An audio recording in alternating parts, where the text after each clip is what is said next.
भारताच्या इतिहासात भारताने ऑलिम्पिकमध्ये 7 मेडल्स कधीही जिंकलेले नव्हते. टोकियो ऑलिम्पिकमध्ये भारताने 7 मेडल जिंकलेत आणि त्यात नीरज चोपडा यांचा गोल्ड मेडल पण आहे. नीरज चोपडा यांची अचीवमेंट ही एक रिमार्केबल अचीवमेंट आहे.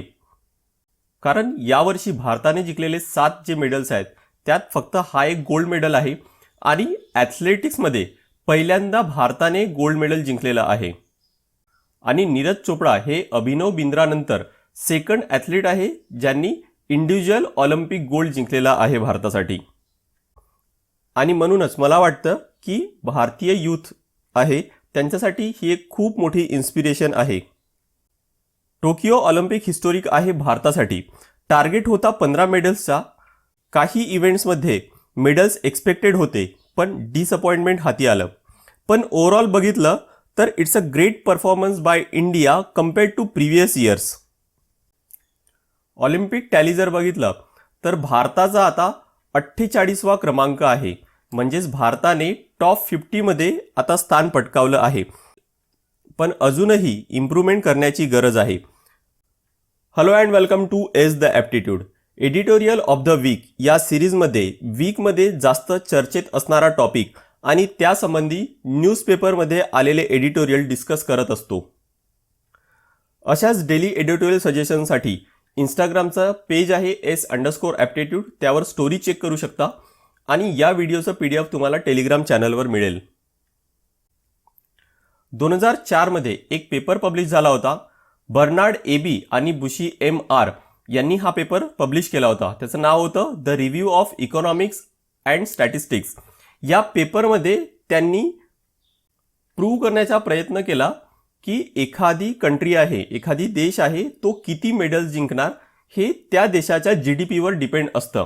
म्हणजेच एखाद्या देशाची जेवढी मोठी GDP असणार तेवढे जास्त मेडल्स तो कंट्री जिंकणार. तसंच त्यांनी हे सुद्धा प्रूव्ह करण्याचा प्रयत्न केला की जो पण होस्ट कंट्री आहे, म्हणजे जसं यावर्षी जपान होस्ट कंट्री होता, तर होस्ट कंट्रीला बेनिफिट असतं आणि त्यामुळे होस्ट कंट्री हा त्याच्या नॉर्मलपेक्षा 1.8% जास्त मेडल जिंकू शकतो. पण प्रश्न पडतो की जमैकासारखा एक छोटा देश ज्याची GDP लहान आहे त्या देशाचं रँकिंग जर बघितलं तर आता 21 आहे. म्हणजेच भारतापेक्षा GDP कमी असून सुद्धा त्याचा परफॉर्मन्स चांगला आहे. जमैकामधूनच बरेच ॲथलीट्स असतात, जसे उसेन बोल्ट सारखे ॲथलीट्स आहेत. त्यामुळे GDP का हा एकमात्र कारण आहे? ऑथर सांगतात की GDP सोबतच अजून काही बाकी पण कारण आहेत. जसा पहिला फॅक्टर आहे standard of living and population size.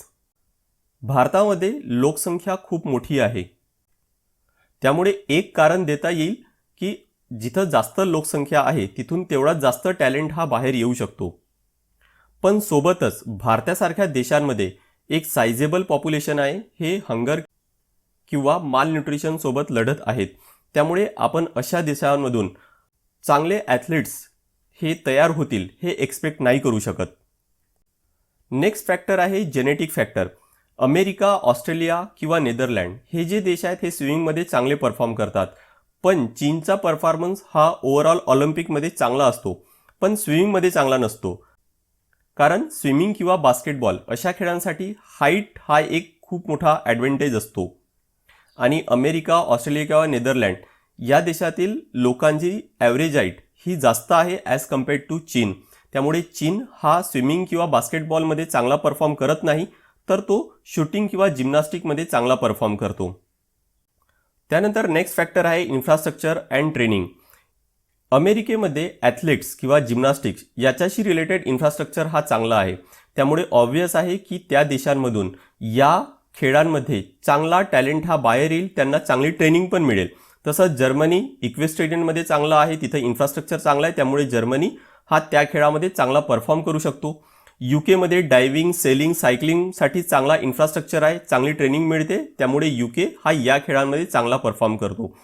पण एखादी जर गरीब देश आहे ज्याच्यामध्ये बेसिक प्रॉब्लेम्स आहेत, मालन्यूट्रिशन किंवा हंगरसारखे इश्यूज आहेत, ते जर स्पोर्ट्सवर जर खर्च करत असेल तर त्यांच्यासाठी ते एक लक्झरीसारखं असेल. तर हे काही फॅक्टर्स होते GDP सोबतच जे डिटरमाइन करतात की त्या एखाद्या देशाचा परफॉर्मन्स इंटरनॅशनल लेवलवर किंवा ऑलिम्पिक्समध्ये कसा असणार. पण भारताच्या बाबतीत जर बघितलं तर कोणकोणते फॅक्टर्स हे लागू होतात. पॉवर्टी अँड मालन्यूट्रिशन ऑलरेडी आत्ताच आपण बघितलं. सेम प्रॉब्लेम भारतामध्ये पण आहे. भारतामध्ये एव्हरी थर्ड चाइल्ड इज मालनरिश, म्हणजे 1/3 पॉप्युलेशन आहे हे मालनरिश्ड आहे. त्यामुळे आपण त्यांच्यापासून ते मेडल जिंकतील किंवा ते इंटरनॅशनल लेवलवर चांगला परफॉर्म करतील हे कसं एक्सपेक्ट करू शकतो.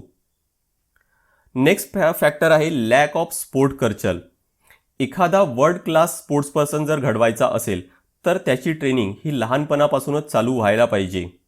पण इंडियन पॅरेंट्सचा फोकस हा जनरली अकॅडमिक एक्सलन्सवर असतो. इंडियन पॅरेंट्स हे जास्तीत जास्त अकॅडमिक एक्सलन्सवरच जास्त फोकस करतात आणि त्यांच्यासाठी स्पोर्ट्स हा एक ऑप्शन म्हणून असतो. आता याच्यामागे त्यांचा माइंडसेट तर आहे, पण यासोबतच त्यांची इन्सिक्युरिटी पण आहे. भारतामध्ये एखादी प्लेयर हा इंटरनॅशनल लेवलवर खेळला असेल, जसं विराट कोहली किंवा सचिन तेंडुलकर आहे, हे प्लेयर्स इंटरनॅशनल लेवलवर खेळून त्यांचं करिअर तर घडलं आहे. पण एखादी प्लेयर आहे तो जर स्टेट लेवलवर खेळला आहे किंवा नॅशनल लेवलवर खेळलेला आहे तर त्याचा करिअर हा चांगला होईलच याची गॅरंटी नाही. त्यामुळे ही कुठेतरी एक इनसिक्युरिटी असते. नेक्स्ट आहे लॅक ऑफ इन्फ्रास्ट्रक्चर. आत्ताच बघितलं की इन्फ्रास्ट्रक्चर हा पण एक मोठा फॅक्टर आहे.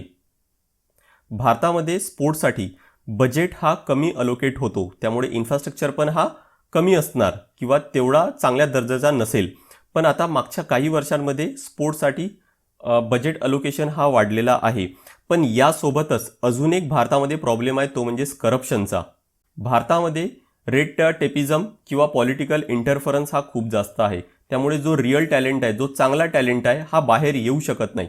ज्यांच्याकडे पैसे आहेत, ज्यांची पॉलिटिक्समध्ये ओळख आहे, ते काहीतरी करून त्यांची ओळखी वापरून किंवा त्यांचे पैसे वापरून ते समोर येतात. पण जो खरा रिअल टॅलेंट आहे, जो चांगला टॅलेंट आहे, तो बाहेर येऊ शकत नाही. करप्शनचा एक चांगला अजून एक एक्झाम्पल म्हणजे 2010चं कॉमनवेल्थ गेम्स स्कॅन्डल माहीतच आहे आपल्याला. करप्शनशी रिलेटेड अजून एक फॅक्टर आहे, तो म्हणजे पॉलिटिसायझेशन. बरेच स्पोर्ट्स आहेत त्यांचे फेडरेशन तयार झालेले आहेत आणि असे जे फेडरेशन आहे, असे जे स्पोर्टिंग बॉडीज आहेत, त्यांचे जे हेड असतात किंवा हे जे बॉडीज आहेत त्यांना हेड हे एका ब्युरोक्रॅट्स किंवा पॉलिटिशियनद्वारे केलं जातं. असे व्यक्ती जे स्पोर्ट्स कधीही खेळलेले नाही, ज्यांना स्पोर्ट्सबद्दल काहीही नॉलेज नाही, हे व्यक्ती त्यांना हेड करत असतात. त्यानंतरचा फॅक्टर आहे मॉडरेटली गुड. भारतातील बरेच स्पोर्ट्स पर्सन हे चांगले आहेत बऱ्याच खेळांमध्ये, पण ते एवढे चांगले नाही की ते पहिला, दुसरा किंवा तिसरा नंबर येईल त्यांचा नंबर हा त्याच्यानंतर म्हणजे 4, 5, 6 येऊ शकतो आणि म्हणूनच भारत हा जास्त मेडल जिंकू शकत नाही. एक एक्झाम्पलनी हा थोडा अजून जास्त क्लिअर करू की सपोज 2 देश आहेत, ए आणि बी. ए देश आहे हा सपोज 20-25 खेळांमध्ये भाग घेतोय, पण त्याचे स्पोर्ट्स पर्सन हे एवढे चांगले नाही की त्यांचा नंबर हा पहिला, दुसरा किंवा तिसरा येईल. दुसरा बी देश आहे, तो फक्त 5-6 खेळांमध्येच भाग घेतो, पण त्याचे स्पोर्ट्स पर्सन एवढे चांगले आहेत की त्यांचा पहिला, दुसरा किंवा तिसरा नंबर येतो.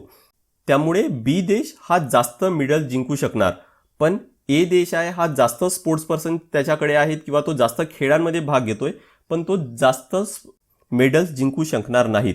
तर हा प्रॉब्लेम एक आहे भारतासोबत. नेक्स्ट फॅक्टर आहे फोकस ऑन क्रिकेट. भारतामध्ये क्रिकेट हा एक धर्मच असल्यासारखा आहे.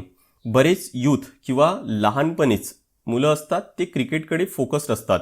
त्याच्यामुळे ऑब्व्हियस आहे की दुसरे जे खेळ आहेत किंवा दुसरे जे इव्हेंट्स आहेत त्याच्याकडे दुर्लक्ष होतो. दुसऱ्या खेळांमध्ये एवढा टॅलेंट हा तयार होऊ शकत नाही. त्यानंतरचा फॅक्टर आहे रिलेटिव्ह पोझिशन. आता हा फॅक्टर डायरेक्टली अफेक्ट करत नाही, पण यावरून लक्षात येईल की भारतामध्ये पण टॅलेंट आहे अजूनही. 1970च्या आधी इवन ब्रिटिश कालामध्ये सुद्धा भारतामधील स्पोर्ट्स पर्सन हे इंटरनॅशनल लेवलवर चांगले परफॉर्म करत होते. ॲटलिस्ट जे डेव्हलपिंग कंट्रीज होते त्यांच्यामध्ये तरी ते चांगले परफॉर्म करत होते. पण 1970च्या नंतर बाकी अजून काही जे देश आहेत त्यांनी पण इंटरनॅशनल स्पोर्ट्समध्ये भाग घेणं चालू केलं आणि त्यामुळे भारताची रिलेटिव्ह पोझिशन ही कमी होत आली. तर हे काही फॅक्टर्स होते जे भारताच्या परफॉर्मन्सवर अफेक्ट करतात आणि म्हणून भारताने मागील काही वर्षांमध्ये इनिशिएटिव्हसुद्धा चालू केलेत. जसं स्पोर्ट्सचा बजेट आहे हा 2016-17मध्ये 1400 करोड होता, तो 2019-20मध्ये 2826 करोडपर्यंत वाढवण्यात आला. तसंच नॅशनल स्पोर्ट्स फेडरेशन आहेत, म्हणजेच प्रत्येक खेळाचं फेडरेशन तयार झालेलं असतं. त्या खेळामध्ये चांगला टॅलेंट बाहेर यायला पाहिजे किंवा त्या खेळामध्ये अजून कसं इम्प्रूव्हमेंट करता येईल यासाठी फेडरेशन तयार झालेले असतात. हे फेडरेशन 48 होते, ते आता टोटल 58 आहेत. त्यानंतर खेलो इंडिया प्रोग्राम भारताने लॉन्च केला. त्याचा मेन उद्देश होता की जो पूर्ण स्पोर्ट्स इकोसिस्टम आहे त्याला चेंज करण्यासाठी. यामध्ये स्पोर्ट्स ऑर्गनाईज केले जातात, तसंच स्पोर्ट्स पर्सन आहे त्यांच्या ट्रेनिंगवर फोकस केलं जातं, इन्फ्रास्ट्रक्चर आहे, तसंच डायटरी सप्लिमेंट्स आहेत त्यावर सुद्धा फोकस केलं जातं. नेक्स्ट प्रोग्राम होता तो म्हणजेच टार्गेट ऑलिम्पिक्स पोडियम स्कीम्स म्हणजेच टॉप्स. ही स्कीम स्पेसिफिकली ऑलिम्पिकसाठी तयार करण्यात आलं होतं की ऑलिम्पिकमध्ये भारताचा परफॉर्मन्स हा बेटर करता येईल आणि याला मागच्या 5 वर्षांमध्ये चांगला सक्सेससुद्धा मिळालेला आहे. पण गव्हर्नमेंट जर असे इनिशिएटिव्ह चालू करत असेल तर सफिशियंट नाहीत, कारण मुख्य मुद्दा येतो तो म्हणजेच इम्प्लिमेंटेशनचा. जेवढा चांगला इम्प्लिमेंटेशन एखाद्या स्कीमचं करण्यात येईल तेवढा आपल्याला जास्त परफॉर्मन्स बघता येईल. तसंच फक्त बजेट अलोकेट करून होणार नाही, यासोबतच आपल्याला हे सुद्धा लक्षात ठेवावं लागेल की करप्शन कमीत कमी व्हायला पाहिजे आणि जेवढं बजेट अलोकेट केलेलं आहे त्याचा चांगल्या पद्धतीने युटिलाइज करता येईल. यासोबतच भारताला अजून काय करता येईल की ज्यामुळे भारताची टॅली ही अजून इम्प्रूव्ह होईल. भारताने अशा खेळांवर फोकस करायला पाहिजे ज्यामध्ये भारत ऑलरेडी चांगला खेळतोय. जसं शूटिंग आहे, रेसलिंग आहे, बॅडमिंटन आहे. यामध्ये भारताचा परफॉर्मन्स हा इंटरनॅशनल लेवलवर चांगला आहे, त्यामुळे अजून भारताने या खेळांवर चांगला फोकस करायला पाहिजे. म्हणजेच मगाशी आपण जे बघितलं होतं की भारत 4, 5, 6 नंबरवर येऊ शकतो पण 1, 2, 3 वर येऊ शकत नाही, तर 4, 5, 6 वरून 1, 2, 3 वर येण्यामध्ये नक्की मदत होईल. तसंच भारतामध्ये सुपरस्टिशन आहे, स्त्रियांना कमी लेखलं जातं. काही कम्युनिटी किंवा काही एरियामध्ये हा प्रॉब्लेम अजूनही आहेत आणि म्हणून स्त्रियांमध्ये पण स्पोर्ट्स प्रमोट करण्याची खूप जास्त गरज आहे. त्यानंतर building sports culture. Sports culture हा भारतामध्ये नाही. जर भारतामध्ये चांगलं इन्व्हेस्टमेंट केलं, स्कूल लेवलवर किंवा कॉलेज लेवलवर चांगले फॅसिलिटीज जर अवेलेबल झालेत, फक्त शहरामध्येच नाही तर गावापर्यंत पण हे जर फॅसिलिटीज जर पोहोचलेत तर पॅरेंट्सला नक्की विश्वास बसेल आणि एक स्पोर्ट्स कल्चर बिल्ड करता येईल. त्यासोबतच बजेट फक्त अलोकेट करून होणार नाही. मगाशी जसं बघितलं की ब्युरोक्रॅटिक डोमिनन्स आहे किंवा करप्शन आहे, यांच्यापासून पण आपल्याला लवकरात लवकर सुटका करून घ्यावी लागेल. फक्त इन्फ्रास्ट्रक्चर किंवा ट्रेनिंग यावर फोकस करून चालणार नाही आहे. त्यासोबतच डायटरी सप्लिमेंट्स आहेत त्याच्यावर सुद्धा फोकस करण्याची गरज आहे. त्यासाठी एक्सपिरियन्स न्यूट्रिशनिस्ट आणि स्पोर्ट डॉक्टर्सची गरज लागणार आहे. नेक्स्ट आहे डोपिंगसारखे मुद्दे. हे घडायला नको, त्यासाठी अवेअरनेस आहे किंवा डेटरन्स क्रिएट करण्याची गरज आहे ज्यामुळे डोपिंग कर्ब करता येईल. त्यानंतर एक मॉनिटरिंग सिस्टम असायला पाहिजे.